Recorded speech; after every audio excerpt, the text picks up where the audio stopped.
నాకు చదువు రాదు సంధి రాదు. నన్ను పిలిచినా చెప్తా. కాళేశ్వరంలో కుంభకోణం అయిందని పిలుచుకున్నావు కదా, అదే కాళేశ్వరం కోటేశ్వరుడు లాగా తెచ్చి ఓ 2-3 10 కోట్లు తెచ్చి ఓ కాళేశ్వరం కట్టు, ఇంకోటి కట్టు. ఇప్పుడు అంటే ఇక్కడ కరీంనగర్ దిక్కు కట్టిండు కదా, మన నగర్ కర్నూలు జిల్లా, మహబూబ్నగర్ జిల్లా అంటే కరువుగొండి జిల్లా, అక్కడ డ్యామ్ కట్టు, కొన్ని కోట్లు తెచ్చి కడతాడు. ఎందుకు కట్టాడు? ఆ చెప్పులు ఎత్తుకపోతారు అంటున్నాడు ముఖ్యమంత్రి. పోయి ఇంటి ముందర కూర్చుంటే ఏమన్నా అడుగుతారేమని భయపడుతున్నాడు అంటున్నాడు. ఈయన చూస్తే ఎవడన్నా 10 రూపాయలు అప్పిస్తాడా? ఇస్తాడా? అప్పిచ్చే పరిస్థితులు లేదు.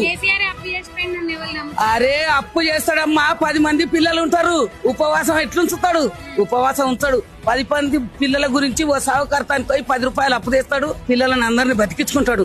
అట్లా బతికించిండు కేసీఆర్. తెలంగాణ ప్రజలను ఉపవాసం ఉంచలే, రైతు బంధు ఇవ్వకుండా ఇయ్యలే, కళ్యాణ లక్ష్మి లేకుండా లేదు, ఎస్సీ బంధు లేకుండా లేదు, రైతు బంధు అన్ని బంధులు ఇచ్చిండు. ఎవడన్నా సస్తున్నాడంటే ఓ చెక్కు రాసి ఇచ్చిండు, ఒకటి దవాఖానలో ఉన్నాడంటే ఓ చెక్కు రాసి ఇచ్చిండు, ఓ ఫోన్ కొట్టిండు.